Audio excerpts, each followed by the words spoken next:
Episode 1, Thrive or Die. Welcome to Thriving with Nature, a podcast that gives you the tools you need to live a modern lifestyle that helps regenerate our planet. And now your host, Hayley Weatherburn. Hello and welcome to Thriving with Nature's podcast. My name is Hayley Weatherburn and I'm really excited to be starting this journey with you all. I'm creating this Thriving with Nature podcast because I believe it's time between 2020 and 2030. We have this huge opportunity, but also almost responsibility to shift and change the direction of how this planet is in where it's heading. At the moment, the fires are burning immensely over in Australia. There's been millions of wildlife lost, millions of acres lost, and who knows what this ripple effect is going to have on the people in Australia in regards to food, in regards to shelter, in regards to, what the future is going to hold. So once these fires eventually die down, I believe Australia is actually starting to get, after about 4 months of it burning, I believe they are starting to get a handle on it, fingers crossed. And my heart goes out to all those that have been affected, and the firefighters, the volunteer firefighters, the paid firefighters, everyone that has been involved in helping the communities get together. So I've entitled this first episode, Thrive or Die, and I truly believe that we are in a place where if we align with nature, we will thrive. I mean, you just have to walk away from a property and come back and you can see that it's overgrown, that it starts to grow. Nature moves in a succession towards abundance.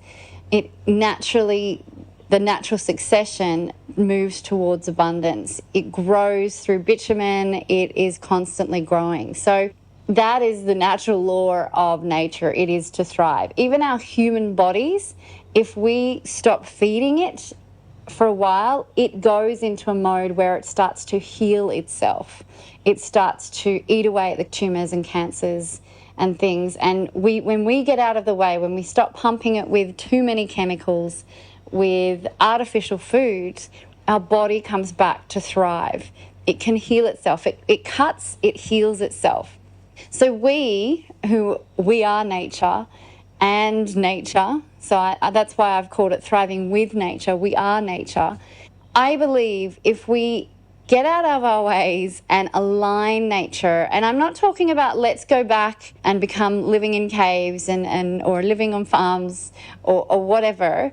I think that's a great life. But what I really want to see is how we can thrive in this modern world with the technology that we have and come back to align. And it's just a matter of this one simple thought, thrive or die. Whenever we make a decision on what we're doing, what we're eating, what we're purchasing, how we're building our homes, if we just had this thought, is this decision, is what I'm doing aligning with nature? Will it naturally thrive, or is it headed for the trajectory of dying? So, for example, I went on the journey about 7 years ago to start to move towards a higher plant-based. I am now 100% plant-based in my diet, and it was a very gradual. It happened purely by chance when I first moved to Bali. I was living with a vegetarian. I said, you know what, I'm going to try this for 6 weeks. She was cooking for me, so it just made it easier, and my body felt amazing. And so I've slowly become more plant-based, and I know when I started looking into it on an environmental effect, society does need to move towards more plant-based. I'm definitely not saying that everyone needs to be plant-based. I believe if we lived in the law of 80-20, if you were more 80% plant-based and 20% meat if you choose to eat meat, and you chose to eat meat that was more of an organic, the animals had a beautiful life before they sacrificed themselves for your food, then if the whole world moved towards more of that, then that would just be an amazing contributor. This whole journey that I'm embarking on with you all is, let's move us towards, in the next 10 years, I believe in the next 10 years we can make significant change towards a better future where we thrive. So I want to give you an example today. Actually, it was yesterday when I've been thinking about creating this podcast. I was like, okay, so what can I give to people as a beginning to just, when I make this decision, am I moving towards thriving or dying? And so I wanted to make a sign for outside my house. I know this is bizarre, but I was like, okay, Hayley, you've got to do what you say. And because my first immediate was, I'm going to get a plastic sign made for my house so people can know where I am, so people can find it. In Bali, the addresses are all very random. Numbers are completely random. So a sign's quite important. But then I thought, hey, that's just contributing. That's just asking for more plastic that is not going to be able to be broken down easily. So what can I use? And I sat, and it just made me think for a second. And just by thinking, okay, what can I use that will thrive or die? And I'm like, I've got leftover wood that I could paint or even carve, which doesn't even require any chemicals. And then it made me go, are there any eco-chemicals out there that I know that if they get washed off or whatever, that's not going to harm the planet? And so I started looking, and I found the page. You can contact me if you want it, but you could just Google eco paints, and it had companies paints that are now created that are very positive on the environment. And so I was like, okay, great, that's what I'm going to use. I'm going to use wood. I'm going to find the eco paint and just start moving towards it. In Bali, it is harder than if I was back in Australia. On the Western world, I could probably find these paints easily. Getting stuff in Bali I feel like we are still a little bit behind the times in some of these things. Sometimes I will order things in. Some people will bring it in when they come visit. But yeah, but then it's just not being so hard on yourself. I can't find those paints, the eco paints. I'm certainly going to try and find a few of these brands of eco paints that I found online to use. But if I can't find it, I'll find the next best thing. I already have some acrylic paints that are here that, I'm not just going to waste down the drain and get rid of. So what I may do is just paint my sign with the acrylic paints. And then while I'm waiting for the actual eco-organic paints that I can get, that I can actually then paint it with that so it lasts. It is the rainy season, so the acrylics may wash off, but we'll see. But yeah, so I just wanted to give you a small introduction, concept of making that decision of thriving or dying, even when you eat. So let's get on a more personal level.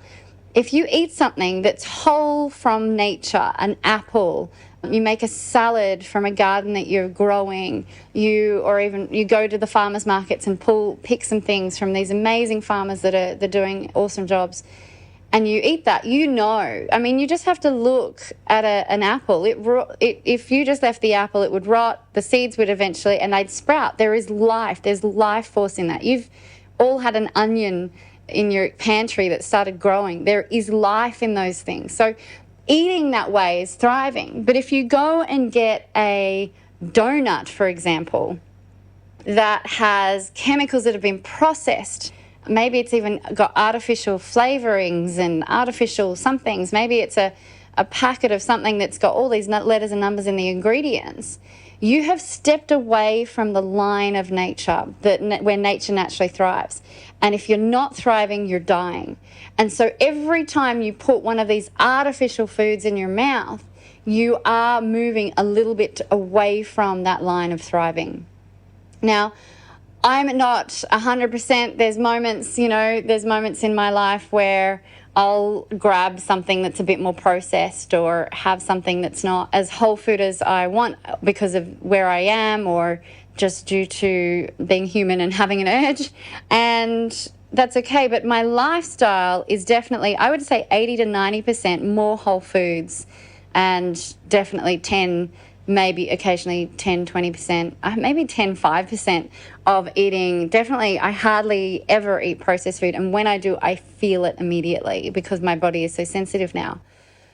So yes, there's a couple of examples, and I just want to invite you listening to Thriving with Nature. Firstly, thank you for coming on to my very first podcast. This is super exciting. I have so much I want to share on this journey. I want to learn with you. Reach out to me at thrivingwithnature.com, where you can contact me. If you've got innovative ways that we can thrive with nature, maybe you've created a plastic bottle that literally can either completely absorb into the earth and actually give nutrients to the garden where it ends up disintegrating, or maybe it even has seeds. I've seen coffee cups that you could just throw on the ground and eventually plants grow because there's seeds inside these coffee cups. You know, there's these amazing ideas out there, and I believe in the human race that if we just step outside ourselves and really think about aligning with nature, an apple falls, other apples can grow. So when we create things, TVs, I don't know, any plastic bottles, any chemicals, like, to really think about the long-term effect, because if we're here with 7+ billion people on this planet, we can't just all be leaving a tiny little bit of waste that just doesn't ever disintegrate, because it's just not possible. So we've got to start thinking in thrive or die. And so I'd love to hear from you. If you've got ideas in this podcast, I'm going to be talking a lot about regenerative agriculture. I want to talk about teaching you how to grow your own herb garden, even if you're in an apartment, even if you've got a tiny little bit of a balcony or not. I want to give you guys ideas on how we can all thrive and become a representative of thriving with nature. So that is my goal on this journey, on this podcast. I don't know where it's going to go. I know I have a lot to share, and I'm so excited to be moving through this all with you.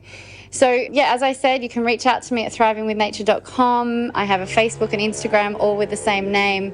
And I'd love to hear from you. Let me know what you thought of this podcast. Let me know if there's something that you'd really love to learn. And I'd love to, if I don't know about it, I'd love to learn it with you.